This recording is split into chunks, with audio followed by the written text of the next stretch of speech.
El gobierno ha fracasado en su lucha contra el narcotráfico. No obstante, han habido avances en Tocache y San Martín, donde cultivos alternativos han desplazado a la hoja de coca ilegal. Estas son algunas de las apreciaciones ofrecidas por Rubén Vargas de Inforregión. El narcotráfico es uno de los males más graves que padece el país. Está focalizado en algunas regiones, de hecho, muy conocidas. Estamos con Rubén Vargas, experto de Inforregión en este tema, y con él queremos hablar sobre, en primer lugar, Rubén, ¿cómo ha enfrentado el gobierno este tema del narcotráfico?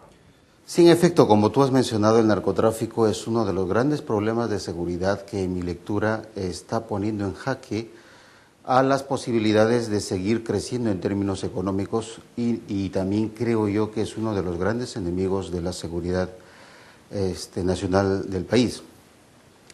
Lamentablemente, como veo las cosas, en los 3 años de gobierno aprista, creo que el manejo de la seguridad interna, entre ellos el narcotráfico, por supuesto, es una de las grandes derrotas o es uno de los grandes fracasos de este gobierno.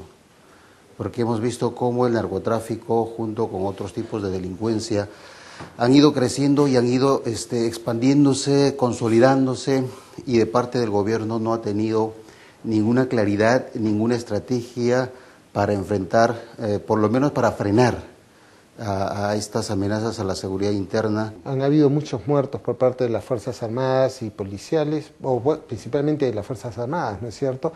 Ese es digamos, lo que define el fracaso de la política.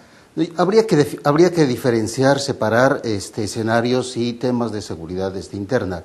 Uno de los temas, como bien ha señalado, el narcotráfico, que afecta a todo el país y no solamente a las zonas de producción, es decir, a las cuencas cocaleras. El enfrentamiento a este gran tema ha sido muy parcializado, no ha estado dentro de políticas integrales, que es lo más recomendable.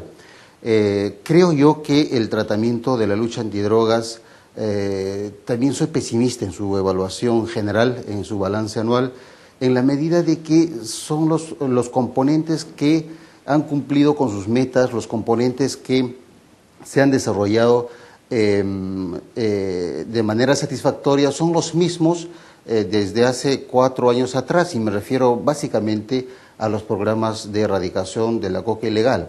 Los otros componentes, en realidad, su participación o su actuación o los resultados han sido bastante básicos. No sea por ejemplo, en el aspecto de la interdicción, no se ha incautado ni el 10% de la cocaína que produce el Perú, no se ha incautado ni el 5% de los insumos químicos que utiliza el mercado negro del narcotráfico, vale decir, no se le ha hecho ningún daño serio al negocio de las drogas, ¿no? Entonces, el tema de la lucha contra el narcotráfico es realmente preocupante. Bueno, de repente el problema es que no se puede enfrentar este problema de una manera decisiva y final, es decir, de repente lo que ocurre, porque ya este es un problema de varios gobiernos, es que simplemente no hay la posibilidad de frenar un fenómeno que se está extendiendo también socialmente.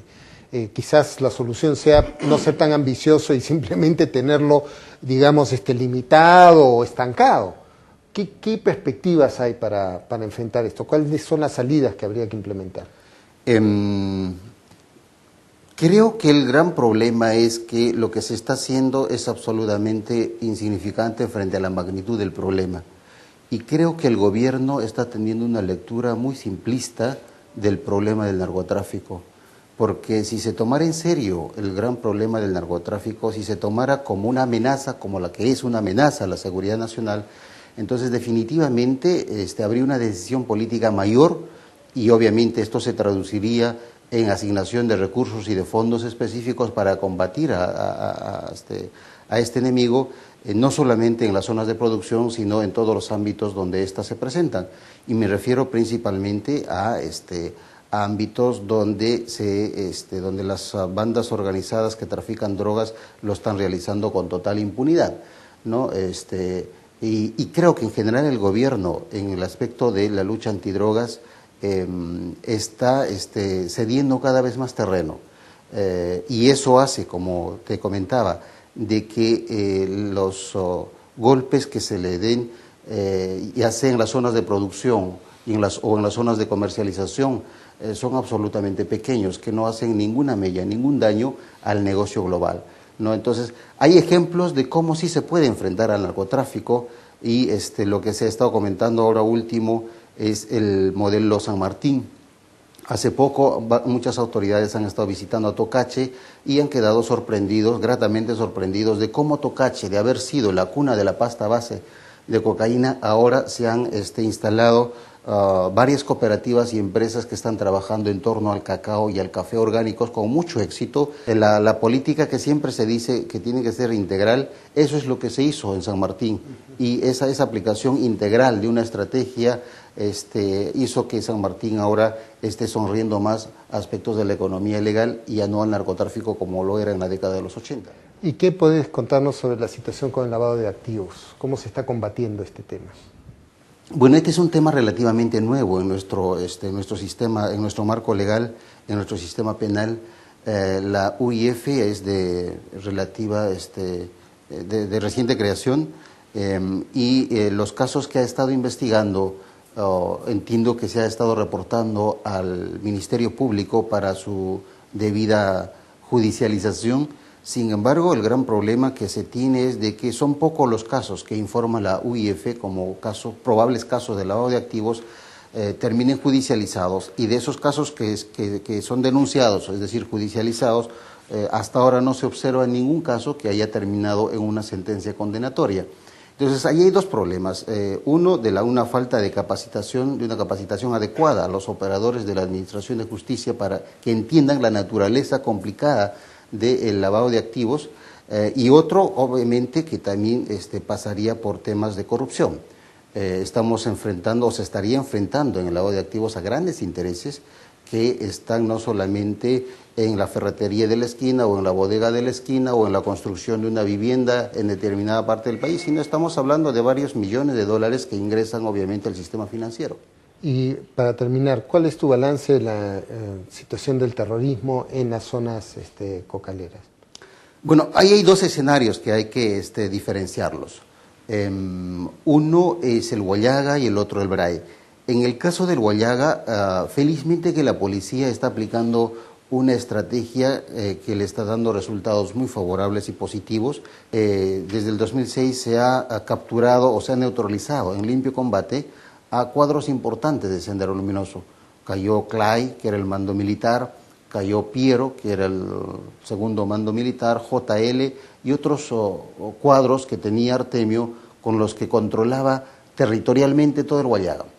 Al haber caído todos estos mandos, Artemio no tiene el control territorial efectivo suficiente como los tenía hasta hace 4 o 5 años atrás. Y eso hace que este grupo terrorista en realidad esté bastante debilitado, y creo que la policía ha encontrado la estrategia adecuada para enfrentarlos, y posiblemente estemos ante noticias de la captura final de Artemio, en la medida de que la policía y el general que está a cargo de este grupo de policías en el Huallaga es un general que conoce muy bien al enemigo y al escenario.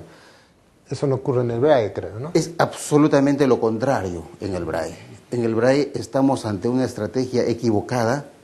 En el Brae estamos con un personal, con oficiales de las Fuerzas Armadas que no conocen ni al enemigo, que no conocen el escenario.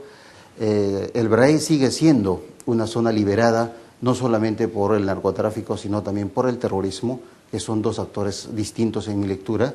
Y el Estado, lamentablemente, el gobierno, lamentablemente, ha convertido al Brae en una zona de fracasos tras fracasos, y eso obviamente ha ocasionado que la moral de las Fuerzas Armadas, de los miembros de las Fuerzas Armadas, esté bastante disminuida, ¿no?